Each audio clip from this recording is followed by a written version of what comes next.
March மாதம் ஹோலி மாதம் ஆகும்.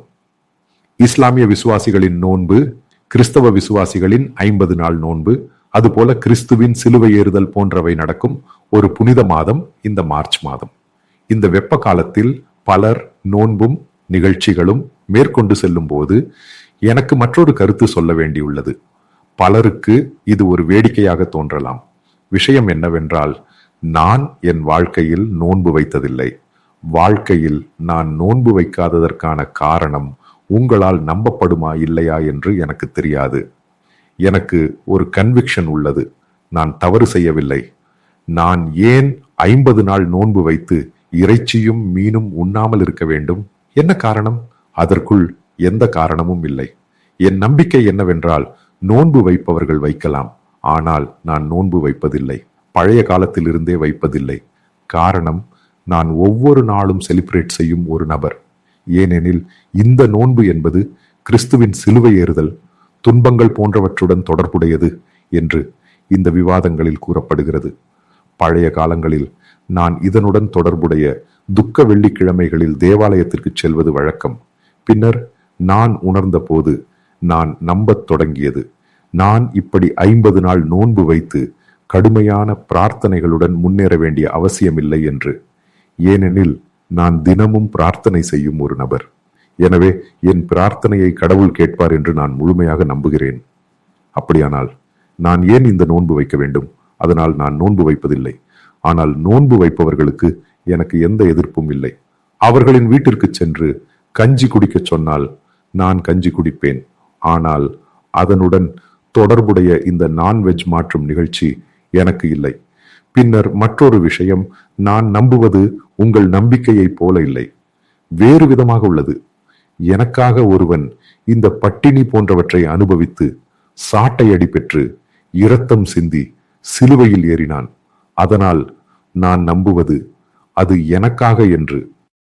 அதனால் நீ இனிமேல் இப்படி கஷ்டப்பட்டு நோன்பு வைக்க வேண்டிய அவசியமில்லை என்று.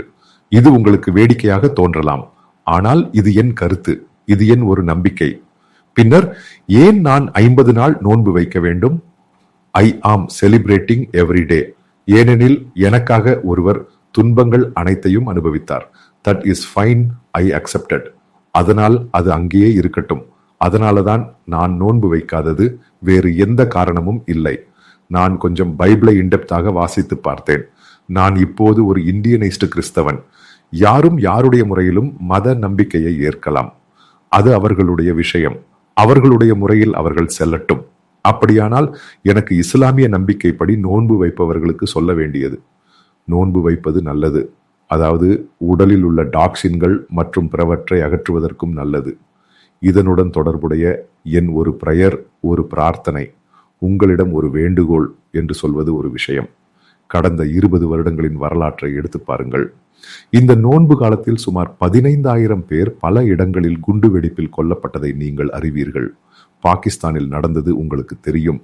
அதேபோல் மற்ற இஸ்லாமிய நாடுகளில், ஆப்கானிஸ்தானில் உள்ள முஸ்லிம் பள்ளிவாசல்கள் தாக்கப்பட்டுள்ளன. இந்த புனித மாதத்தில் முஸ்லிம் பள்ளிவாசல்களில் நமாஸ் செய்ய செல்லும் போது அங்கே குண்டு வெடிக்கப்படுகிறது. அதுவும் இந்த ஹோலி மாதத்தில்.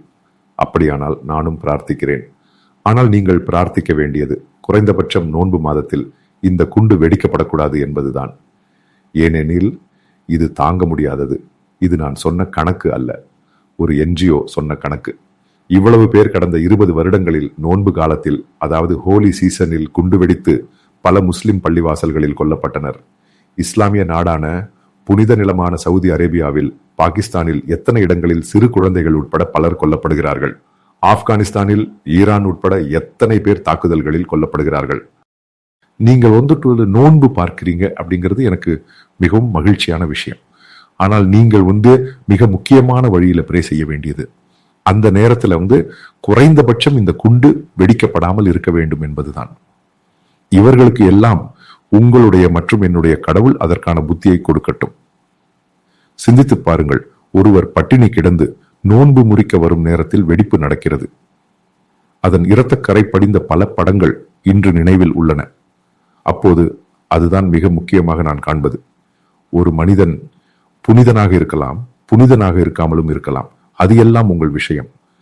ஆனால் எனது ஒரு வேண்டுகோள் என்பது இது போன்ற வெடிப்புகள், இந்த புனித மாதத்தில் நடக்கும் தாக்குதல்கள் தவிர்க்கப்பட வேண்டும் என்பதுதான். எத்தனை பேர் காயமடைந்தார்கள்? சுமார் 1,00,000-க்கும் அதிகமானோர் மரணமான பலத்த காயங்களுக்கு உள்ளாகியுள்ளனர். இதன் கணக்குகள் உள்ளன. இணையத்தில் தேடி பார்த்தால் கணக்குகள் ஒவ்வொன்றாக கிடைக்கும். நான் இவை அனைத்தையும் பல சந்தர்ப்பங்களில் நேரடியாக ரிப்போர்ட் செய்துள்ளேன். அவ்வளவு பயங்கரமானது இந்த நிகழ்வு.